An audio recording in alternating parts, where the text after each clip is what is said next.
Our next talk is called A Founder's Story of an Unorthodox Serial Entrepreneur. Elvir Omerbegovic, or some people know him as Slick One. That is his name as a rapper. He established an indie label named Selfmade Records in 2005, and he's going to share his story now with us. So please welcome on stage, I don't know what to say. Do I now say Slick One or Elvir? Whatever. Welcome in on stage. Hi, hi. Danke. Hi.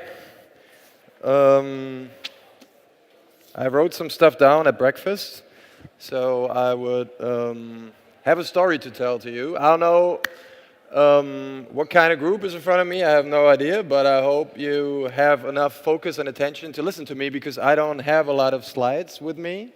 All right, I'm just going to talk. And, well, like she said in the introduction, I established a music label like over 10 years ago. And the thing is, what's unorthodox about it, I did not look at the market. I did not check out what are the possibilities, what kind of money can you make or whatever.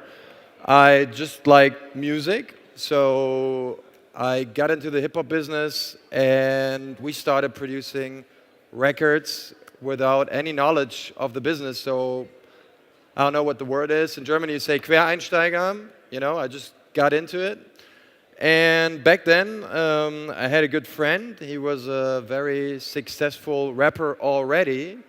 And I toured with him. And while I was touring with him on many concerts, I just figured that the music scene is a very undisciplined kind of scene. You know, a lot of drugs, a lot of fun, not a lot of work. And I figured, okay, you know, I like music and I'm a very structured person, so maybe I could do this better. And then I got into the, or let's say I got my best friend into opening up that label with me. The bad thing about it was that he wasn't really ever running a music label before, so he had no knowledge whatsoever either. And we just started out. And on the way, you know, I had to learn everything. Let's say how to produce a record, how to promote it, how to talk to the people, how to deal with artists, or, you know, all that kind of stuff that I had no idea about before I went into it. And the bad thing was that my friend, you know, the rapper actually, who was successful in the business, he decided to become a doctor. So he was studying medicine on the side and he couldn't really help me. And he went into becoming a neurosurgeon while I went on and stuck to the plan that, you know, I wanted to be successful with music. So it took me like 6 years or so to really become successful at it, because at the time I started out, there was a drought in the German music scene, which means nobody was really buying hip-hop records, you know?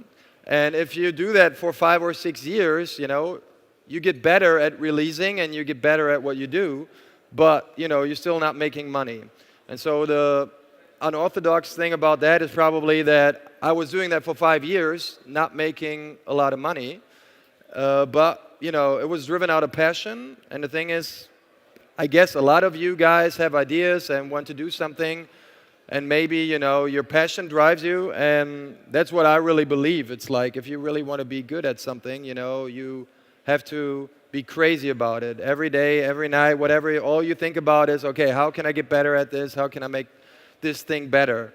Whatever. So I did that for 5, 6 years, and at some point we had our tipping point, okay? I mean, we had our first record that sold like 40,000 units or whatever, and it felt like a high, and we were like finally approved, which, you know, correlated with the upcoming of social media pretty much, because, you know, there are these gatekeepers who were like checking on what videos are going to be played on TV and, you know, all that stuff, the radio gatekeepers, and they wouldn't let us in for years. It didn't matter, you know. They were like, okay, what you do is bullshit. We don't like it, you know, go home.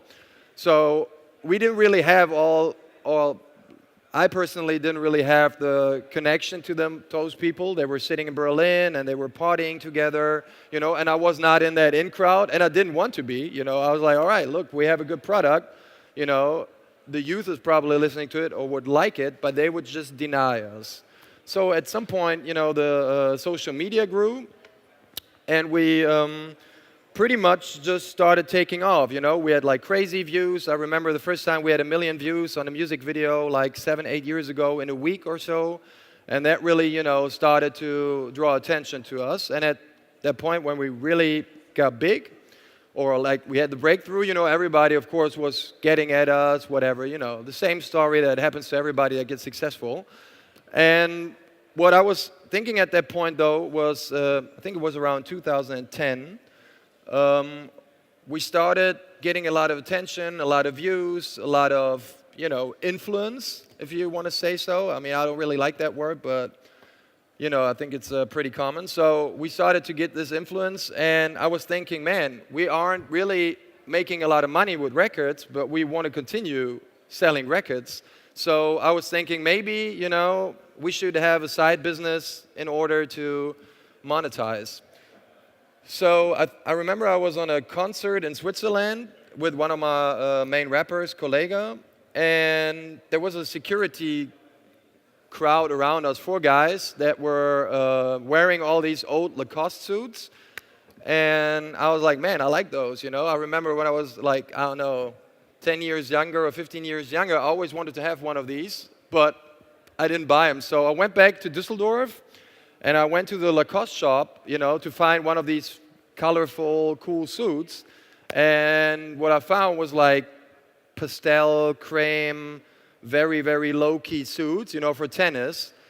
And I was like, all right, that's not what I was searching for, So they were not making them anymore, pretty much because they found out in the 90s that in France that all these cool rappers were starting to wear Lacoste. Lacoste didn't like it. They were like, all right, that's not our CI. We are a tennis upper class brand. We don't want these street kids to wear our clothes, Same thing that happened to these champagne brands a couple years back when Jay-Z started having them in the music videos. So, I figured, okay, I actually just as a consumer wanted to buy one.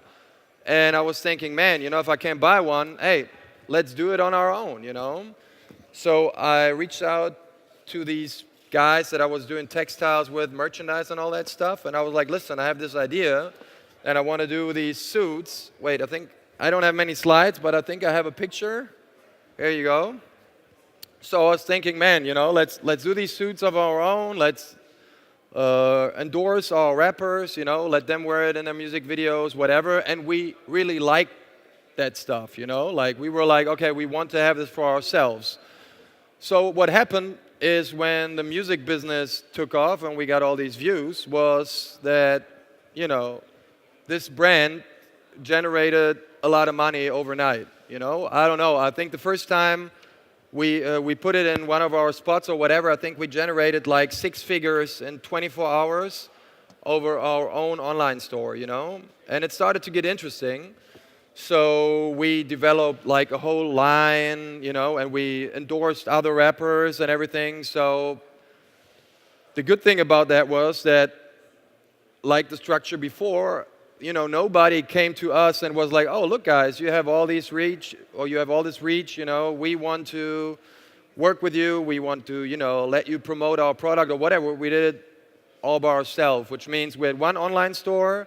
We had our own access to all the channels. We were actually recording the music. We knew where's the perfect fit. And so, we got good at it pretty much. And we, generated many millions in revenue. And the good thing is that about the structure is that because we did all the logistics, we set it all up ourselves. We produced in China. We did everything by ourselves. We had like a margin of 63% or something like that, which is, a huge margin if you make a couple millions in revenue. And so it got interesting because all the stuff that I learned at the Selfmade, music label is how to run a company, how to talk to people, how to, set a goal and move towards it. And one of my lawyers said, if you are able to run a record label with all these crazy artists, then you can pretty much do anything, if you get successful. So we became successful at that point when this brand took off too with it. And the music thing is still going pretty well. We are the most successful hip-hop label in Europe for the last 3 years or so. because we actually just started to optimize and optimize and optimize. We took an artist and we knew at some point, okay, how do we position him? What does he have to wear? What's the type of sound we need for this guy? And we started making a show around every one of our acts. And I guess right now we're the best in Europe, whatever that means. And it's been very interesting. And at some point I was just thinking, okay, because I'm a guy that actually does stuff that he likes, which means I would not get into any business that I really don't care about. Like if I invest money into something, it's going to be something that I understand, that I can probably decide in it, what's going to happen, and that where I'm a factor. So at some point, the textiles were interesting and everything, but I managed to do that, and I set up a structure, and I'm not working it in daily life anymore, because I pretty much learned all the stuff that you have to do in order to get your stuff out. So, while I'm still doing mainly music, I was like, all right, what can I do next, So I pretty much had a funny idea about like getting into the food business, and that was the next thing where I hit corporate walls again, which is very funny, Like I went to this famous brewery in Germany, okay, and I got at the guy who was running or was head of development. So I got at the guy and I was like, listen, I got this good idea, I want to get into the liquor business, but not with a new whiskey or, whatever these American guys are doing. I was like, we need to have a nice spin here, we have to do something new. It has to be fresh. It has to be something that nobody came up with before. And this guy was pretty much meeting me 3 or 4 times, like a corporate dude, usually not the CEO, not somebody who could really decide by himself. So all these people usually do is like, they talk to you, but most of those guys are really just securing their jobs, So you sit down there, and he wasn't a bad guy. He was like, oh, that's a great idea. Oh, you got a big reach, that's cool. But hey, listen, why don't we just start out with this bottle of, I don't know, liquor, that we already have, And I was like, no, it's not fitting, it's not interesting. It's something that's boring. And, he consumed my time for, I don't know, half a year or so. And at some point I was like, listen, you're not doing shit. And I don't want to work with you, it's fine, just do your thing. So I went on and I reached out to some of my friends, which I knew was friend with a guy that is doing a juice company in Germany, actually the biggest smooth company in Germany currently. And he was running his corporation at that point for 7 or 8 years, pretty much started out at the same point where I started out. And we had a lot of things in common, we figured out when we met, because he was having probably the same learnings that I had in all these 7 years before. So we sat down, and we had the guy who connected us in there. We still had, no idea what product it's going to be, but I was like, listen, I don't want no energy drink, because everybody's doing energy drinks, and I don't want a pure vodka or something because everybody's doing that, So we sat down, and then the guy who connected, I was like, listen, we had this idea a couple of years back, that we wanted to sell ice with liquor. And Marco and I, that's the juice guy's name, and we looked at each other and we were like, it's a pretty dope idea. Nobody has ever done that. It's simple, but it's dope. And he was like, yeah, we wanted to name it Lick It, And I was like, well, Lick It, that's boring. Let's name it Suck It. The funny thing about it is, you actually describe what you're doing. I know it's a polarizing, brand name, but actually I always think the best marketing is polarizing, as we put out gangster rap records, which we get a lot of flame for, and everybody's hating on us and everything, and which is okay, some lines on our records, even are too heavy for me, so I tell the rappers I can't put that out, even in their heads, whatever, it's funny, but sometimes it's over the edge. But actually, I like polarizing, and so I was like, now we got to name this product Suck It, because it's describing what you're doing. It's it's like offensive at some point, but it's really funny too. So we started out. We met at this point, and it took us 10 months to develop the product. Had it all set up and be in stores or in the first stores after like 10 months or 8 months. I can't remember exactly how long it took us. And before that, I sat down with this corporate dude for 6 months and nothing was happening, you know? So what I'm trying to tell you is it's a very unorthodox way to get to a product like that because, you know, everything happens on the way and you kind of develop a gut feeling for do you like what you see or you don't like what you see or whatever, you know, do you believe in the product? And we did not do any marketing research. I never in my life sat down for one day and was like, okay, what does the world need, you know, and where's the market and how can I produce it? I was always thinking, man, if you are developing some sort of good product and you stick to it, okay, at some point it's going to find its own market, you know, and at some point you're just going to have your breakthrough. And I think that's what I liked about Apple, you know. Apple never did any of, how do you say that, like marketing research in order to find out if the products are good for anybody, you know. Steve Jobs basically knew, okay, this is the shit, you know. I like the way it works, it's functioning, it's new, it's whatever, you know. And they revolutionized like the whole market by it, by just knowing what they do. Of course, it doesn't mean you should not ask your friends, hey, do you like it, or how does it taste, or whatever. Of course, you can do that, you know. And you will do that, but in the end, it's like all this research stuff, all this number-driven businesses and everything, it always comes down to a person that really knows what it's doing and that really wants to like prove it to himself, you know, that this thing will work. Because at some point, I realized for myself, I'm not doing anything to like show the world how cool I am. I'm doing everything because I'm sick to myself for proving stuff to myself, which means, you know, I have this idea and I just want to do it, you know, and see if it works. And I really don't care if anybody knows that I'm doing suck it or not, you know. At some point, the numbers, of course, obviously, are going to tell me I'm right, you know. So I'm working towards the goal, you know, to reach that tipping point. And I have no idea how far we'll go with this, you know. It just started out 2 years ago, and I think this year we're going to be on some big TV show in Germany where I personally had to attend the show, you know, even just being an investor. And I was like, fuck, I don't want to go in front of a TV camera and do that, you know, because actually, you know, we have the managing director and everything, but they needed over 50% of the company in front, you know, of the camera. So I was like, all right, I know it's a big show, so I might as well do it, you know, because at some point, you know, you still have to do what you have to do in order to succeed. So we'll see if that's gonna work out. I don't know, but I think it's all I'm trying to tell is I went from music to textiles to the food business by organic interest. I can't describe it anywhere else. And it's like when people ask me how I picked all these like artists that I have on my record label, because I think to date, out of 7 artists that I ever signed, 6 of them are #1 artists by now, you know, and are like huge in this country.